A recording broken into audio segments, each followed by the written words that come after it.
Halo, selamat datang kembali. Hari ini kita mau ngobrolin soal sebuah superfood yang punya julukan keren, pohon keajaiban. Betul, kita akan bahas tuntas soal daun kelor. Kita bakal bedah semuanya, mulai dari kepercayaan orang-orang tua kita dulu, sampai ke bukti-bukti ilmiah yang solid tentang manfaatnya yang luar biasa buat kesehatan. Jadi, begini alur pembahasan kita nanti. Pertama, kita lihat perannya buat para ibu. Terus, kita selamatin sains di baliknya, biar tahu mana fakta mana mitos. Setelah itu, kita gali manfaat lainnya, cari solusi praktis, dan di akhir kita simpulkan gimana keajaiban ini bisa ada di tangan Anda. Oke, kita mulai dari bagian pertama ya.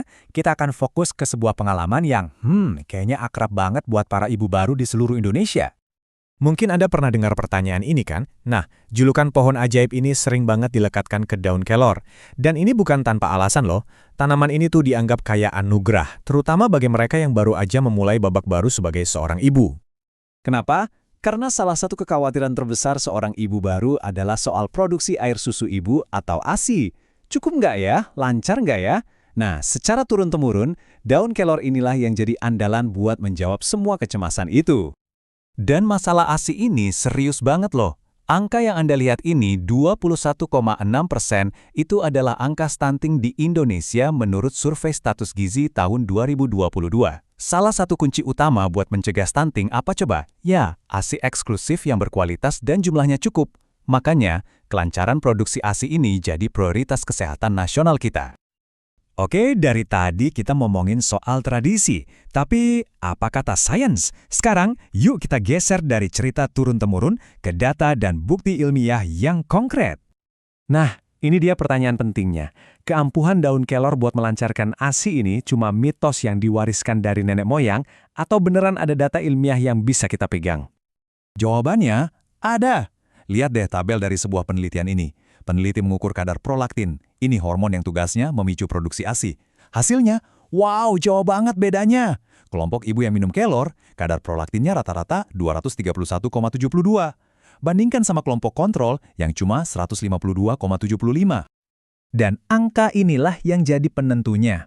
Dalam dunia ilmiah, nilai P yang super kecil kayak gini, itu ibarat kita nemuin sidik jari pelaku di TKP. Artinya apa? Peningkatan hormon tadi itu bukan sebuah kebetulan. Ini adalah efek nyata, efek langsung dari daun kelor, terbukti secara statistik.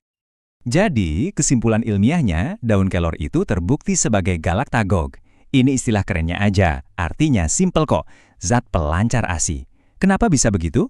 Karena di dalam daun kelor itu ada senyawa-senyawa kuat seperti fitosterol dan flavonoid yang kerjanya langsung merangsang hormon-hormon laktasi di tubuh ibu.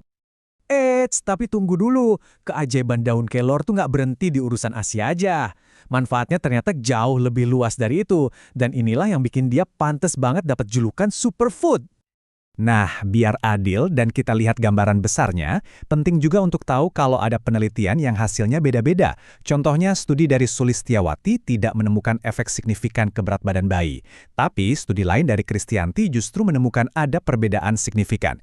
Ini nunjukin kalau sains itu transparan. Walaupun hasilnya bisa bervariasi, bukti kuat secara konsisten tetap mengarah pada manfaat positif daun kelor.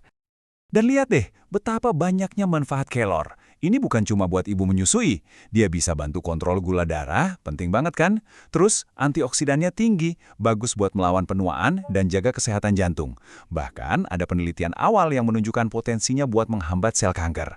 Mulai dari naikin stamina pria, jaga kesehatan kulit, sampai ngurangin peradangan, daftar ini benar-benar buktiin statusnya sebagai superfood sejati. Oke, kita udah tahu segudang manfaatnya. Pertanyaan selanjutnya adalah, gimana cara paling gampang, paling praktis buat seorang ibu baru untuk mendapatkan semua kebaikan ini? Ya, kita jujur aja deh. Buat seorang ibu baru yang sibuknya minta ampun ngurusin bayi, nyiapin sayur bening daun kelor setiap hari, itu mungkin nggak selalu jadi pilihan yang praktis kan? Nah, disinilah inovasi datang untuk memberikan solusi. Nah, makanya, solusi modern seringkali menggabungkan kekuatan beberapa bahan alami sekaligus. Coba bayangin formula cerdas ini. Pertama, ada daun kelor buat naikin volume ASI. Kedua, ada daun katuk, partner herbalnya dari zaman dulu. Dan ketiga, ada ikan gabus yang kaya albumin buat ningkatin kualitas ASI sekaligus mempercepat pemulihan si ibu. Kombinasi tiga kekuatan inilah yang jadi dasar produk seperti Milky More, yang merangkum semua kebaikan ini dalam satu solusi praktis. Oke, sekarang kita sampai di bagian penutup.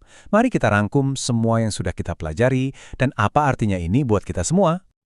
Jadi inilah intinya, daun kelor itu bukan lagi cuma sekedar katanya atau warisan nenek moyang. Daun kelor adalah contoh sempurna di mana kearifan tradisional akhirnya bertemu dan divalidasi oleh sains modern, memberikan manfaat nyata yang bisa kita rasakan dan kita ukur. Jadi, kalau Anda mencari cara yang praktis, terukur, dan efektif untuk mendapatkan manfaat daun kelor beserta herbal pendukungnya, solusi seperti Milky More dari Naturafit ini bisa jadi salah satu pilihan yang patut untuk Anda pertimbangkan. Dan semua ini akhirnya membawa kita ke sebuah pertanyaan penutup yang menarik. Kalau daun kelor aja menyimpan begitu banyak kekuatan yang sekarang sudah terbukti ilmiah, kira-kira keajaiban-keajaiban alami apa lagi ya yang ada di sekitar kita yang mungkin saat ini sedang menunggu giliran untuk diungkap oleh penelitian di masa depan? Menarik untuk ditunggu.